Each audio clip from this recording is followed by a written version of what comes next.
किसी गांव में भोला और माधव नाम के दो दूधवाले रहते थे। दोनों के पास बहुत सी गायें और भैंसें थीं।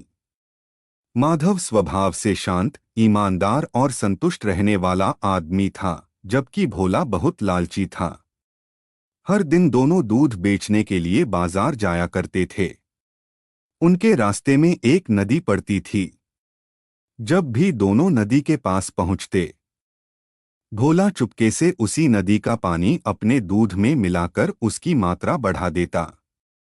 माधव हमेशा उसे ऐसा न करने के लिए समझाता, पर भोला उसकी एक नहीं सुनता था। धीरे धीरे भोला के लालच का असर उसके व्यापार पर पड़ा। उसका दूध पतला होने लगा और ग्राहक एक एक कर उससे दूर जाने लगे। पर फिर भी भोला अपनी हरकतों से बाज नहीं आ रहा था। एक दिन बहुत गर्मी थी। बाजार में दूध बेचकर दोनों पैसे गिन रहे थे।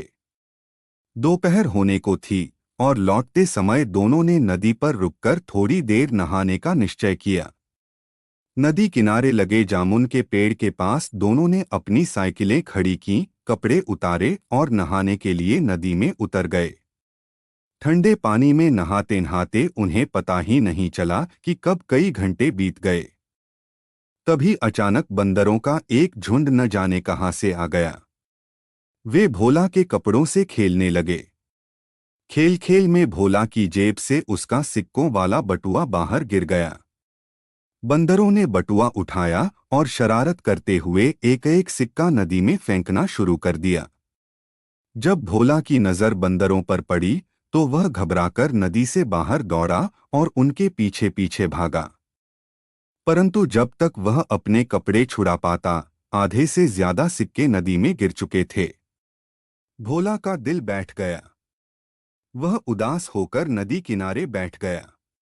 तभी माधव बाहर आया और उसने भोला से पूछा, क्या हुआ भाई? इतना दुखी क्यों बैठे हो? भोला ने पूरी घटना सुना दी। माधव ने उसे समझाया कि यह सब उसकी लालच का परिणाम है। भोला को अपनी गलती का एहसास हुआ और उसने उसी दिन से कसम खा ली कि वह अब कभी दूध में पानी नहीं मिलाएगा। धीरे धीरे उसने अपने काम में ईमानदारी अपनाई। उसकी अच्छी नीयत का असर हुआ। ग्राहक वापस आने लगे, दूध की मांग बढ़ने लगी और देखते ही देखते उसके घर पर ही पूरा दूध बिकने लगा। अब उसे बाजार तक जाने की जरूरत भी नहीं पड़ती थी। एक दिन वह माधव से मिला। मजाक में माधव ने उसे पानी से भरा एक डिब्बा दिया और हंसते हुए बोला, लो भोला, इसे दूध में मिलाकर अपनी कमाई और बढ़ा लो। दोनों को अपने पुराने दिन याद आ गए। वे हंसते हंसते एक दूसरे को गले लगा बैठे। भोला ने कहा, सच कहूँ तो अगर उस दिन बंदरों ने मेरा पैसा न फेंका होता तो मैं कभी अपनी गलती नहीं समझ पाता। जो होता है अच्छे के लिए होता है। नीतिक था, ईमानदारी से कमाया धन ही सबसे फलदायी होता है।